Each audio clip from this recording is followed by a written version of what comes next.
हाज़िरीन जुमा और मेरे अज़ीज़ इस्लामी भाइयों,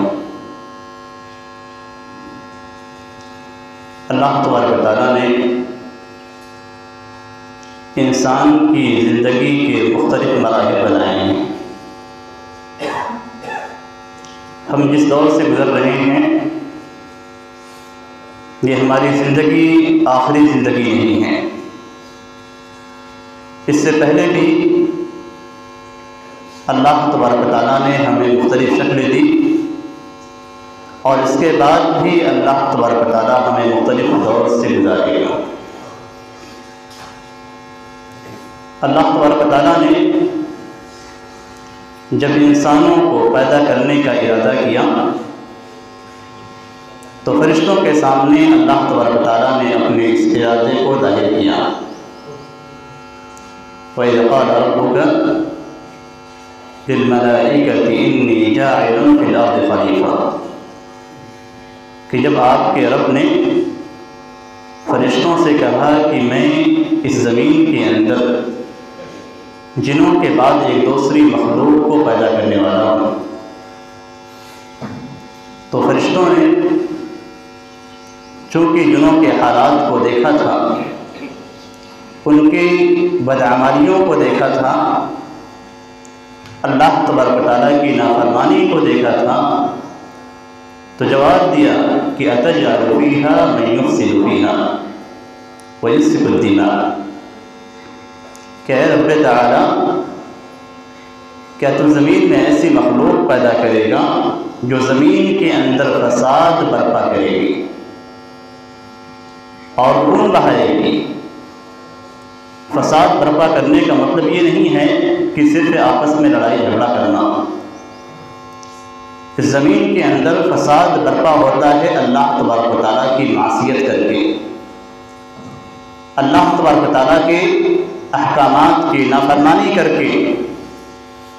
इस ज़मीन के अंदर अल्लाह तबारक व तआला के साथ शिर्क करके, अल्लाह तबारक व तआला के अहकामात से रूबरदारी करके, ये तमाम चीज़ें हैं जो ज़मीन के अंदर फसाद बर्पा करने की सूरत है। जब अल्लाह तबारक व तआला ने आदम अलैहिस्सलाम को पैदा किया तो आदम अलैहिस्सलाम की पुष्ट में अल्लाह तबारक व तआला ने तमाम इंसानों को पैदा किया था। जितने भी इंसान क़यामत तक पैदा होने वाले हैं, अल्लाह तबारक व तआला ने उसे आदम अलैहिस्सलाम की पुष्ट में पैदा कर दिया था। हम और आप उस वक्त आदम अलैहिस्सलाम के नुत्फ़े के पुष्ट में मौजूद थे और अल्लाह तबारक व तआला ने हमसे वादा ले लिया था, अलस्तु बिरब्बिकुम, क्या मैं तुम्हारा रब नहीं हूँ। उस वक्त सारे इंसानों ने गवाही दी थी। वो हमारी ज़िंदगी का पहला मरहला कहा जा सकता है।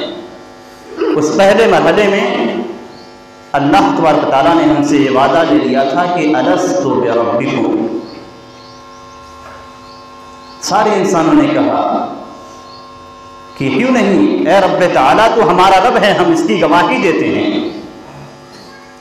सारे इंसानों ने गवाही दी थी कि रब्बे ताला रब है।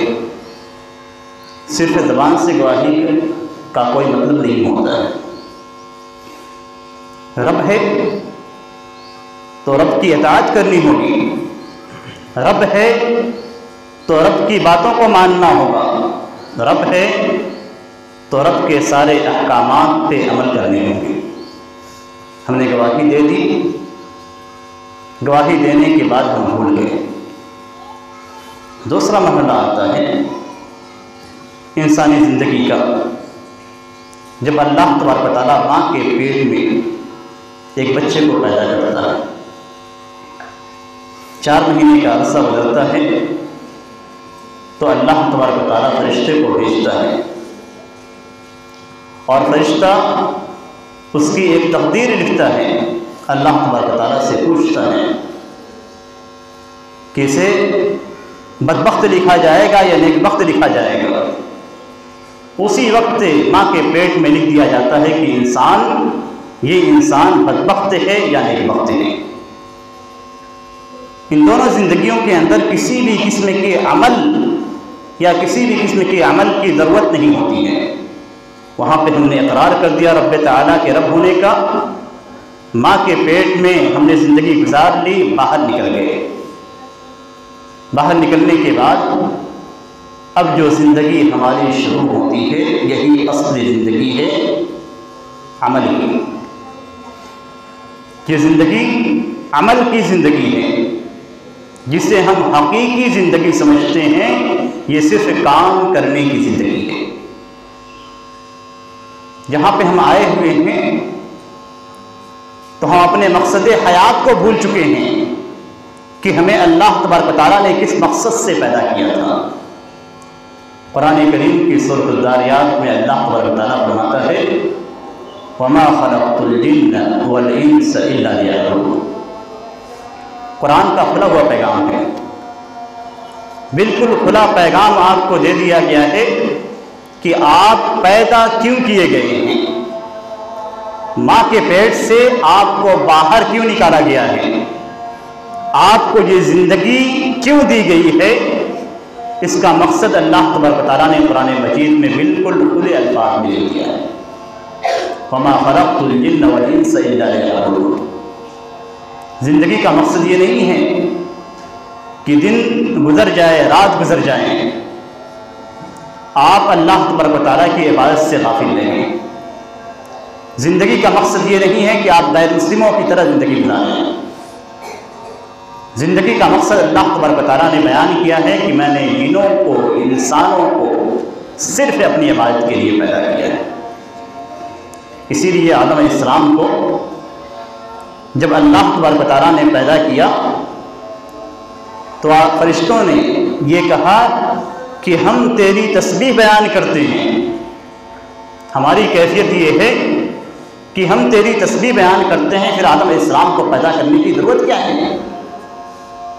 आदम अलैहिस्सलाम को पैदा क्यों किया जा रहा है? ज़मीन में जाने के बाद ए रब्बे ताला तेरी नाफरमानी करेंगे, तेरी इताअत से मुँह मोड़ेंगे, जबकि हम काफ़ी हैं कि हम तेरी तस्बीह बयान कर रहे हैं, तेरी हम्द बयान कर रहे हैं। फिर भी अल्लाह तबारक व तआला ने पैदा किया। इस पूरी कायनात के अंदर कोई भी हिस्सा ऐसा नहीं है, पूरी कायनात में, आसमान और ज़मीन के अंदर, इस पूरी कायनात के अंदर कोई भी हिस्सा ऐसा नहीं है जहाँ कोई फरिश्ता अल्लाह तबारक व तआला के लिए रुकू या सजदे की हालत में ना। हम देखते हैं खाने काबा को देखते हैं, वहाँ पे लोग तवाफ़ करते हैं। इसी बैतुल्लाह के ऊपर बैत मामूर है, जिसमें हर दिन 70,000 फरिश्ते दाखिल होते हैं। हर दिन जब से उसे तामीर किया गया, जब से अल्लाह तबारक व तआला ने बनाया है, 70,000 फरिश्ते उसके अंदर दाखिल होते हैं और क़यामत तक उनकी बारी नहीं आएगी, दोबारा दाखिल होने की बारी नहीं आएगी। इस कदर फरिश्ते अल्लाह तबारक व तआला ने पैदा किए हैं। फरिश्तों के ताल्लुक़ से अल्लाह तबारक व तआला ने कुरान मजीद के अंदर बयान कर दिया है कि जो कुछ उन्हें हुक्म दिया जाता है उसे करते हैं। फरिश्तों के अंदर मासियत का, गुनाह का, नाफरमानी का, इताअत से मुंह मोड़ने का किसी भी किस्म का कोई जज्बा ही नहीं रखा गया है। फरिश्ते सिर्फ अल्लाह तबारक व तआला की इबादत करते हैं। इतने फरिश्ते इस कायनात के अंदर मौजूद हैं और उसके बावजूद अल्लाह तबारक व तआला ने इंसानों को पैदा किया है और उनकी पैदाइश का मकसद ही बयान कर दिया है, वमा खलक़्तुल जिन्न वल इंसा इल्ला लियअबुदून, कि हमने जिनों को और इंसानों को सिर्फ अपनी इबादत के लिए पैदा किया है। ये ज़िंदगी जो हमें दी गई है लहव व लअब में गुजारने के लिए नहीं, टाइम पास करने के लिए नहीं दी गई है कि हम इस ज़िंदगी में आए हुए हैं और टाइम पास करे चले जाएं। ये ज़िंदगी अमल की ज़िंदगी है, ये ज़िंदगी इबादत की ज़िंदगी है, ये ज़िंदगी इताअत की ज़िंदगी है। अगर हमने इस ज़िंदगी को खो दिया तो अल्लाह तबारक व तआला ने वाज़ेह अंदाज़ में फरमा दिया है, अलहाकुमुत तकासुर। इस दुनिया के अंदर आए हैं तो हमारा मकसद यही होता है कि हमारा घर सबसे आला हो। हमारा मकसद यही होता है कि हम दुनिया के अंदर सबसे मालदार बन जाएं।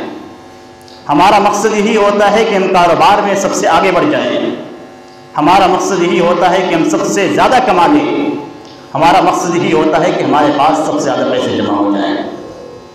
अलहाकुमुत तकासुर इसी को कहा गया है कि दुनिया को जमा करने में तुम लग गए हो, काफिल हो चुके हो किस चीज़ से, हत्ता ज़ुरतुमुल मक़ाबिर। लगे रहो दुनिया में, लगे रहो दुनिया में, और फिर उसके बाद नतीजा क्या होगा कि 4 कंधों पे लाद के तुम्हें कब्रिस्तान में पहुंचा दिया जाएगा।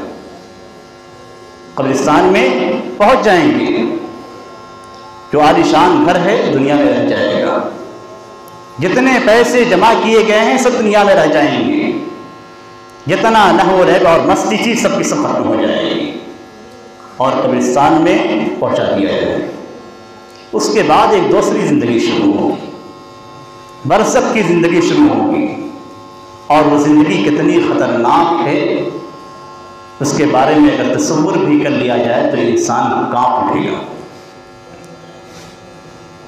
हज़रत बरा बिन आज़िब रज़ियल्लाहु तआला अन्हु बयान करते हैं कि हम रसूलुल्लाह सल्लल्लाहु अलैहि वसल्लम के साथ एक अंसारी के जनाजे में शरीक हुए। जब हम कब्रिस्तान में पहुँचे तो अभी कब्र तैयार नहीं हुई थी। नबी अकरम सल्लल्लाहु अलैहि वसल्लम बैठ गए, हम भी बैठ गए, और कब्रिस्तान में हम जाने के बाद कितनी बातें करते हैं और कितनी हंसी की बातें भी कर लेते हैं, कितने मजाक भी कर लेते हैं। वहाँ पे कैफियत क्या है? सहाबी कहते हैं कि हम बैठे जैसे ऐसा लगता था कि हमारे सरों पे परिंदे बैठे हुए हैं, अगर हरकत किया तो परिंदे उड़ जाएंगे। इस कदर सुकून के साथ बैठे हुए थे। नबी अकरम सल्लल्लाहु अलैहि वसल्लम के हाथ में एक लकड़ी थी और लकड़ी से ज़मीन पे कुरेद रहे थे। आप सल्लल्लाहु अलैहि वसल्लम ने सर उठाया और कहा कि इस्तईज़ु बिल्लाहि मिन अज़ाबिल क़ब्र, कब्र के अज़ाब से तुम अल्लाह की पनाह तलब करो। 2 बार या 3 बार आपने फरमाया। उसके बाद नबी अकरम सल्लल्लाहु अलैहि वसल्लम फरमाते हैं, और इसी कैफियत को अपने ऊपर फिट करना चाहिए जो नबी अकरम सल्लल्लाहु अलैहि वसल्लम ने इस हदीस के अंदर बयान किया है। नबी अकरम सल्लल्लाहु अलैहि वसल्लम फरमाते हैं कि जब मोमिन बंदा दुनिया से रुखसत होने लगता है और आखिरत की जानिब जाने लगता है, ये कब्र आखिरत की मंजिलों में से पहली मंजिल है।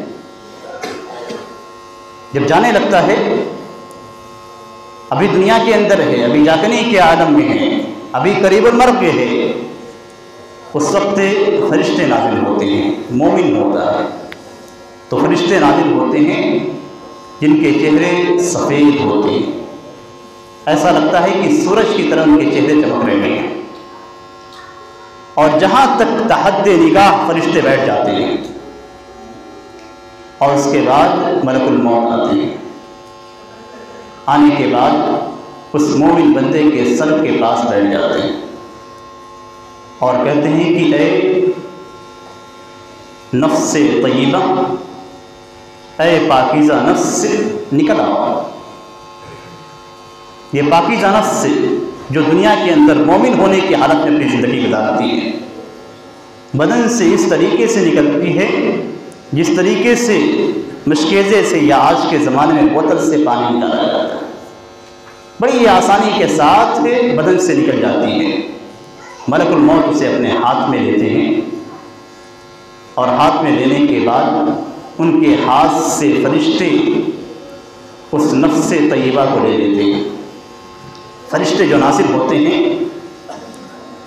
जो मोमिन बंदों के लिए फरिश्ते नाज़िल होते हैं, इन फरिश्तों के हाथ में जन्नत का कफन होता है।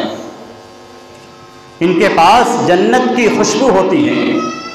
जैसे ये फरिश्ते इस रूह को लेते हैं, जन्नत के कफन में उसे लपेट देते हैं, जन्नत की खुशबू से उसे मुअत्तर कर देते हैं और फिर उसके बाद उसे लेकर आसमान की जानिब बढ़ते हैं। जब भी किसी फरिश्तों की किसी जमात से गुजर होता है तो फरिश्ते कहते हैं कि ये पाकीज़ा नफ्स किसकी है। तो जो फरिश्ते नाज़िल होते हैं वो कहते हैं कि ये फ़ना शख्स की है, फ़ना इब्न फ़ना है। दुनिया के अंदर सबसे बेहतरीन नाम जिसे उसे पुकारा जाता था, उस नाम से पुकारा जाएगा। उसे लेकर आगे बढ़ेंगे आसमान की जानिब। पहले आसमान पे पहुंचेंगे तो उनके लिए दरवाज़ा खुलवाया जाएगा, दरवाज़ा खोला जाएगा, दाखिल होंगे। दाखिल होने के बाद उससे पहले आसमान के जो मुकर्रब फरिश्ते होंगे वो फरिश्ते इस जनाजे के साथ जाएंगे दूसरे आसमान तक। दूसरा आसमान खुलवाया जाएगा, फिर वहाँ के मुकर्रब फरिश्ते इस तरीके से 7वें आसमान तक के उसकी रूह ले जाई जाएगी और उसके बाद अल्लाह तबारक व तआला वहाँ से पुकारेगा कि इसे ले जाओ, ले जाओ, ज़मीन की तरफ ले जाओ, इसलिए कि मैंने ज़मीन से इसे पैदा किया था और ज़मीन के अंदर ही इसे लौटाऊंगा और ज़मीन से ही इसे निकालूंगा। तो फरिश्ते उसे लेकर ज़मीन तक पहुँचते हैं और कब्र में रूह लौटा दी जाती है। जैसे ही जिसमें रूह लौटाई जाती है, 2 फरिश्ते आ जाते हैं और वो 2 फरिश्ते उसे बैठाते हैं और बैठाने के बाद पूछते हैं कि तुम्हारा रब कौन है। ये सवाल हम मुसलमानों के लिए बड़ा आसान सा नज़र आता है। यहाँ जो जवाब हम जानते हैं ये जवाब अमल के एतबार से होगा, आपके याद करने के एतबार से नहीं होगा। इसलिए कि जिस तरीके से आप ये जवाब जानते हैं, बहुत सारे गैर मुस्लिम भी ये जवाब जानते हैं जिन्होंने इस हदीस को पढ़ा है। जवाब जानने से नहीं, आपके अमल के मुताबिक जवाब होगा। मोमिन बंदा होगा, जब उससे सवाल किया जाएगा कि तुम्हारा रब कौन है, तो वो कहेगा मेरा रब अल्लाह है। वही गवाही जो उसने आदम अलैहिस्सलाम की पुष्ट में दिया था, वही गवाही कब्र के अंदर भी होगी। बीच की ज़िंदगी आपके अमल की ज़िंदगी है। अगर आपने सही मानों में अपना अमल दुरुस्त किया और नेक अमल किया तो ऐसी सूरत में कब्र के अंदर जवाब मिल जाएगा। उसके बाद पूछा जाएगा कि तुम्हारा दीन क्या है। दीन इस्लाम है, दीन इस्लाम है, आप जवाब देंगे। लेकिन इस्लाम पे कितना अमल किया है इसको सोचने की ज़रूरत है। कितना आपने रब की इताअत की ये सोचने की ज़रूरत है। इस्लाम के मुताबिक अपनी ज़िंदगी कितनी गुजारी है ये सोचने की ज़रूरत है। वहाँ पे पूछा जाएगा कि तुम्हारे शख्स जो तुमने भेजा गया है ये कौन है। तो मोमिन जवाब देगा कि ये मोहम्मद सल्लल्लाहु अलैहि वसल्लम है। फिर एक सवाल और होगा, 3 सवाल हम जानते हैं, 4 सवाल होंगे। चौथा सवाल होगा कि तुम्हें इस बात का पता कैसे चला कि ये मोहम्मद सल्लल्लाहु अलैहि वसल्लम है। तो मोमिन जवाब देगा कि मैंने अल्लाह की किताब कुरान मजीद को पढ़ा, उस पर ईमान लाया, उसकी तस्दीक की। हम में से कितने मुसलमान हैं जो कुरान करीम का तर्जुमे के साथ मुताला करते हैं? कितने लोग हैं जो अपने ईमान में कुरान करीम को पढ़कर इजाफा करते हैं? हम ये सोचते हैं कि सवालात आसान है, इतने आसान भी नहीं है। ये मोमिन के लिए आसान है जिसकी रूह जन्नत के कफन में लपेटी जाएगी। ये उस मोमिन के लिए आसान है जिसके लिए जन्नत से खुशबू लाई जाएगी। फिर उसके बाद अल्लाह तबारक व तआला ये पुकार लगाएगा, सदक़ा अब्दी फफ़रिशू लहू मिनल जन्नह व अल्बिसूहु मिनल जन्नह वफ़्तहू लहू बाबन इलल जन्नह, कि मेरे बंदे ने सच कहा है, इसके लिए जन्नत का बिछौना बिछा दिया जाए, इसके लिए जन्नत का लिबास पहना दिया जाए और इसके लिए जन्नत का एक दरवाज़ा खोल दिया जाए। जन्नत की खुशबू, जन्नत की पाकीज़ा हवा उस शख्स के पास आएगी और उसकी कब्र को इतना वसी कर दिया जाएगा जहाँ तक उसकी निगाह पहुँचे। जहाँ तक निगाह पहुँचती है आपकी, वहाँ तक कब्र को वसी कर दी जाएगी। हम थोड़ी छोटी सी कब्र देखते हैं और उसके एक हिस्से में हम दफन कर देते हैं, लेकिन ये कब्र मोमिन के लिए कितनी वसी हो जाएगी, सोचने की जरूरत है। ये हालत मोमिन की होगी। काफिर की हालत बाद रिवायात में फाजिर की हालत बयान की गई कि जब उसकी मौत का वक्त आएगा तो ऐसे फरिश्ते आएंगे जो काले चेहरे वाले होंगे, जो काले चेहरे वाले, खतरनाक चेहरे वाले होंगे और ताहद्द निगाह हो बैठ जाएंगे। जहाँ तक निगाह जाएगी वहाँ तक वो फरिश्ते अंदर आएंगे। उसके बाद मलकुल मौत आएंगे और आने के बाद कहेंगे, खबीस रूह जिस्म से निकल जाओ। जब मलकुल मौत की ये बात वो खबीस रूह सुनेगी तो पूरे बदन में भागना शुरू कर देगी और उसके बाद मलकुल मौत इस तरीके से खींच कर उसे निकालेंगे जिस तरीके से आप सीख पे गोश्त भूनते हैं और गोश्त निकालने के बाद गोश्त के बाल टुकड़े उस सीख पे रह जाते हैं। अब अगर कोई ऊनी कपड़ा या ऊन आप भिगो कर उसको साफ करें तो जिस तरीके से खींच कर साफ करते हैं, इस तरीके से रगों से खींच कर वो रूह निकाली जाएगी। कितनी तकलीफ दे चीज़ को भी कितना तकलीफ दे मरना होगा, ये तस्वीर भी नहीं किया जा सकता। रूह निकाली जाएगी, साथ साथ आपकी रगें भी खींच कर निकल जाएंगी और उसके बाद जैसे ही रूह निकाली जाएगी, ये फरिश्ते जो काले चेहरे वाले होंगे, इनके पास टाट होगा और इनके पास बहुत ही बदबूदार चीज़ होगी। जैसे ही इनके निकाला जाएगा, रूह निकाला जाएगा, ये रूह इतनी बदबूदार होगी कि इस रूए ज़मीन पे सबसे ज़्यादा बदबूदार लाश अगर पाई जाती है तो उसकी तरह इसकी बदबू होगी। उसी टाट में उसे लपेट दिया जाएगा और लपेटने के बाद फरिश्ते उसे लेकर जाएंगे, आसमान की जानिब ले जाएंगे। आसमान की जानिब ले जाएंगे, फरिश्तों के पास से जब गुजर होगा तो फरिश्ते पूछेंगे, जब भी कोई जमात फरिश्तों की मिलेगी और उसके पास से गुजरेंगे तो पूछेंगे, ये खबीस रूह किसकी है?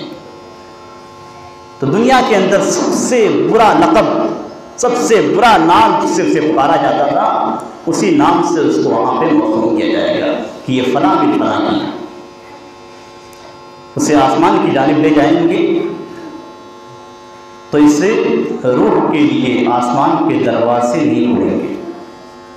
ला तुफ़त्तहु लहुम अब्वाबुस समाई वला यदखुलून अल-जन्नह हत्ता यलिजल जमल फ़ी सम्मिल ख़ियात, कि इनके लिए आसमान के दरवाजे नहीं खुलेंगे और ये जन्नत में दाखिल नहीं हो सकते हैं। जिस तरीके से ऊँट एक सुई के नोक में दाखिल नहीं हो सकता, सुराख में दाखिल नहीं हो सकता, इसी तरीके से जन्नत में दाखिल नहीं हो सकते। फिर उसके बाद वहीं से उसकी रूह को फेंक दिया जाएगा। रूह वहाँ से आसमान से फेंक दी जाएगी, आसमान के दरवाजे खुलेंगे नहीं, वहीं से फेंक दी जाएगी। और फेंकने के बाद क्या कैफियत होगी, तस्वीर किया जा सकता है कि आसमान से अगर रूह फेंकी जाए ज़मीन की जानिब तो कैफियत क्या होगी। तस्वीर कीजिए अपने अमाल का और इन सारे मराहिल का। जिसका अमल जितना अच्छा होगा उसी कदर उसके साथ मामला किया जाएगा। उसकी रूह वहीं से फेंक दी जाएगी और फेंकने के बाद जब कब्र में रूह जिस्म के अंदर पहुंचेगी तो उससे दो फरिश्ते बैठाएंगे। उससे पूछा जाएगा वही सवाल जो उनसे पूछा गया, तुम्हारा रब कौन है? तो वो कहेगा हाँ ला अदरी, हाय हाय मुझे मालूम नहीं है। फिर उससे पूछा जाएगा तुम्हारा दीन क्या है? तो वो कहेगा मुझे मालूम नहीं है। उससे पूछा जाएगा कि ये आदमी तो जो तुम्हें भेजा गया था वो कौन है? तो कहेगा कि हाय हाय मुझे मालूम नहीं। उसके बाद फरिश्ता एक हथौड़ा लेकर खड़ा होगा, एक फरिश्ता हथौड़ा लेकर खड़ा होगा। और ये हथौड़ा छोटा नहीं है, ये हथौड़ा इतना बड़ा होगा कि अगर उस हथौड़े से किसी पहाड़ पे मार दिया जाए तो रेजा रेजा हो जाएगा। इतना बड़ा हथौड़ा होगा, इतना बड़ा हथौड़ा होगा कि अगर किसी पहाड़ पे मार दिया जाए तो पहाड़ रेजा रेजा हो जाए। उस हथौड़े से इस शख्स को मारा जाएगा। तसव्वुर कीजिए कब्र के अंदर किस तरह के मामला होगा। इसी हथौड़े से उस शख्स को मारा जाएगा और बराबर उसके साथ यही अमल दोहराया जाएगा जब तक क़यामत कायम ना हो जाए। मोमिन की कैफियत क्या होगी कि मोमिन के पास सवाल जवाब के बाद एक आदमी आएगा जिसका चेहरा निहायत खूबसूरत होगा, उसके कपड़े भी निहायत खूबसूरत होंगे और उसके बाद वो बशारत देगा मोमिन को, वो बशारत देगा मोमिन को कि तुम्हें अच्छे और भले नतीजे की बशारत हो। तो मोमिन पूछेगा कि तुम्हारा चेहरा तो बहुत ही खूबसूरत नजर आ रहा है, तुम्हारा चेहरा तो ऐसे शख्स का चेहरा नजर आ रहा है जो भलाई की बातें कर ले आता है, जो भलाई और खुशखबरी की बातें सुनाता है, तुम कौन हो? तो उसके बाद वो शख्स कहेगा कि मैं तुम्हारा नेक अमल हूँ, मैं तुम्हारा नेक अमल हूँ। और यही मामला जब काफिर या फाजिर के साथ किया जाएगा तो उसका चेहरा भयानक होगा और वो भी यही मामला होगा। उससे कहेगा कि तुम कौन हो? तुम्हारा चेहरा तो ऐसा नजर आ रहा है कि जो किसी बुरी चीज़ की खबर ले आता है। तो कहेगा मैं तुम्हारा बुरा अमल हूँ। कब्र के अंदर आपका नेक अमल और बुरा अमल दोनों की सूरतें रहेंगी। आपने नेक अमल किया है तो ऐसी सूरत में आपके लिए बशारत होगी और अगर आपने बुरा अमल किया है तो ऐसी सूरत में आपके लिए खौफनाकी होगी। कब्र की कैफियत क्या है? कब्र के अंदर इंसान को अज़ाब दिया जाता है और ये अज़ाब इतना सख्त होता है कि अगर इंसान को सुना दिया जाए, कब्र का अज़ाब इंसान को दिखा दिया जाए तो कभी अपने मुर्दों को दफन नहीं करेंगे। सही बुखारी के अंदर नबी अकरम सल्लल्लाहु अलैहि वसल्लम ने जनाजे का जिक्र किया है कि जब जनासा मोमिन का होता है और कंधे पे ले जाया जाता है तो जनासा खुद कहता है कि मुझे जल्दी ले जाओ, मुझे जल्दी ले जाओ। और जब किसी काफिर या बदअमल शख्स का होता है तो वो कहता है कि हाय तुम्हारी बर्बादी, मुझे कहाँ ले जा रहे हो। ये कैफियत होती है कब्र की। और आज हम अपने बुरे आमाल पे तवज्जो नहीं देते हैं। ये बुरे आमाल जो हम इस दुनिया के अंदर कर रहे हैं इन बुरे आमाल का बुरा नतीजा हमें कब्र में ही भुगतना है, क़यामत से पहले। कब्र के अंदर ही इन सारे बुरे आमाल के नताइज को भुगतना होगा। नबी अकरम सल्लल्लाहु अलैहि वसल्लम का गुज़र एक कब्र के पास से हुआ। कब्र के पास से हुआ, 2 अफराद कब्र में दफन थे। तो नबी अकरम सल्लल्लाहु अलैहि वसल्लम ने फरमाया कि इन दोनों को अज़ाब दिया जा रहा है। और उसके बाद फरमाया कि उमा युअज़्ज़बानी फ़ी कब्रिन, कि किसी बड़ी चीज़ के ताल्लुक़ से, किसी बुरे और बड़े अमल के ताल्लुक़ से अज़ाब नहीं दिया जा रहा है। फिर आपने कहा कि क्यों नहीं, हकीकत में ये बड़ा अमल है। जो बुरा अमल किया गया है ये बड़ा बुरा अमल है। कौन से अमाल थे, गौर कीजिए। हम बहुत गाफिल रहते हैं और हम में से अक्सर मुसलमान इन 2 चीज़ों का इर्तिकाब करते हैं। नबी अकरम सल्लल्लाहु अलैहि वसल्लम ने फरमाया कि अम्मा अहदुहुमा फकाना यमशी बिन्नमीमा, इन दोनों कब्र वालों में से एक कब्र वाला शिगलखोरी किया करता था, गीबत किया करता था। शिगलखोरी, आपने किसी की बुराई बयान की, जिसने सुना वो जाकर उस शख्स से कह देता है कि फला शख्स तुम्हारी बुराई बयान कर रहा था। यही शिगलखोरी है, जिसको हम और आप बड़े शौक से अंजाम देते हैं 2 फर्द को आपस में लड़ाने के लिए। कब्र में अज़ाब हो रहा है आपकी इस करतूत की वजह से। दूसरे का अमल क्या था कि वो पेशाब करता था, अपने पेशाब के छींटों से नहीं बचता था। आज बहुत सारे मुसलमान हैं जो हिंदुओं की देखे देखा खड़े होकर पेशाब करते हैं और बगैर धुले हुए निकल जाते हैं। बहुत सारे मुसलमान हैं जो अपने आप को मॉडर्न समझते हैं, कॉलेजेस में पढ़ते हैं और वहाँ पे खड़े होकर पेशाब करते हैं, बगैर धुले हुए निकल जाते हैं। यहाँ मामला धुलने का नहीं है, यहाँ मामला सिर्फ पेशाब के छींटों से बचने का है। आप पेशाब कर रहे हैं तो आपको अपने पेशाब के छींटों से बचना है। इतना मामूली सा मामला है, लेकिन इस मामले की वजह से आपको कब्र में अज़ाब दिया जाएगा। तो आप सोच लीजिए कि अगर ये छोटे से मामले के लिए कब्र में अज़ाब दिया जा रहा है, तो आप जो नमाजें छोड़ते हैं, रोज़ों के ताल्लुक़ से गफलत बरतते हैं और दीगर बुरे अमाल को अंजाम देते हैं, क्या उसकी वजह से कब्र में अज़ाब नहीं होगा? जब एक छोटे से मामले के लिए कब्र में अज़ाब हो सकता है, तो बड़े बड़े जो गुनाह हम कर जाते हैं और उसकी वजह से हम मुतमईन बैठे हुए हैं दुनिया के अंदर। कब्र की हौलनाकी इतनी ज़्यादा है और इस कदर इस ताल्लुक़ से अहादीस ने कि अगर बयान किया जाए तो बहुत ही तवील हो जाएगा।